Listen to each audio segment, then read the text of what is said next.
is it possible to cheat in poker, especially online?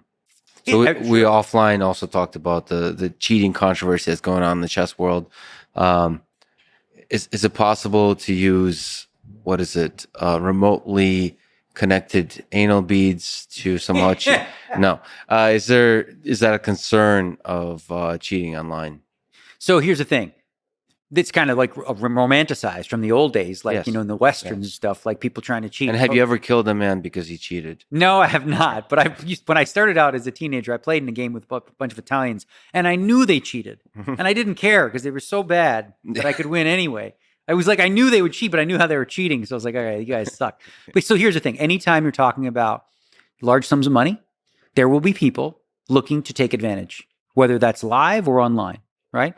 And so it's like the job essentially of the online operators or the live event staff to police it the best they can, and the players themselves being on the lookout for it.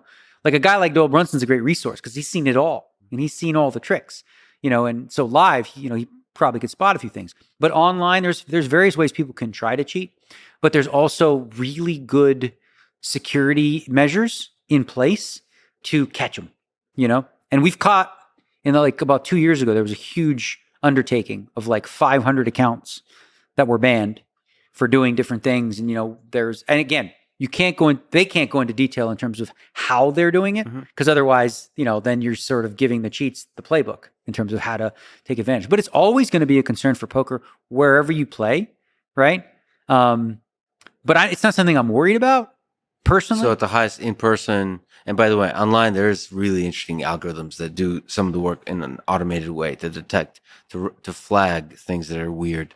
But in person, it's just not something at the highest level that you're super concerned about. So it's not, it didn't quite infiltrate the poker world to a degree where it's a huge concern. Yeah, so here's the thing. I don't play in private games and whatever, right? Right. But in private games, theoretically, Yeah. you could be if you don't trust the people you're playing with. Like I've heard stories of people where they have an earpiece in that you can't see, right? And they have like RFID on the cards or something like that, and they have a phone reading it. So they have somebody in a truck telling them, "You're going to win this hand. You're going to lose this hand." Like that happened in a private game, And the guy. What's often funny about some of these people who cheat is they're so greedy and blatantly obvious that they get caught. Where if they use this tool in a more subtle way, they could probably continue to get away with it. But again, that's not something I worry about in a casino environment, in these tournaments and things like that. But if I was playing in private games, like if I came down to Texas and some guy, I got cheated in a game by a guy named Blackie Blackburn and Tex.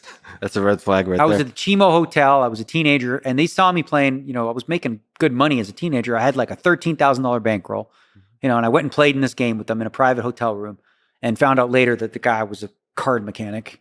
He was dealing, and he could, deal you the hands, and he knew what you had and stuff like that.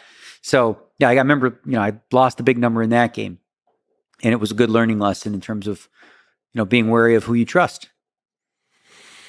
Yeah, so if the dealer is in on it, that's one way you could cheat. It's fascinating.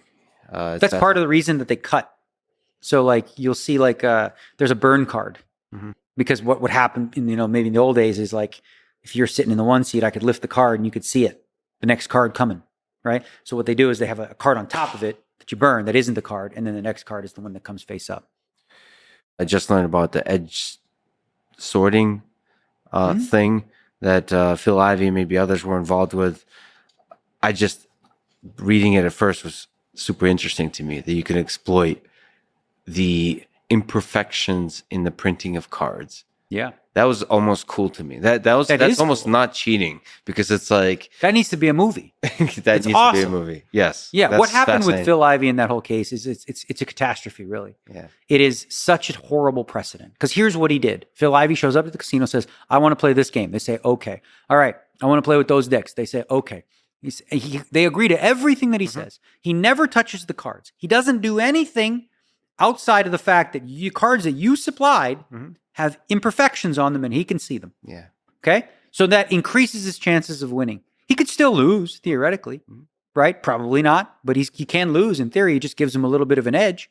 And it's all stuff based on what you provided. Yeah.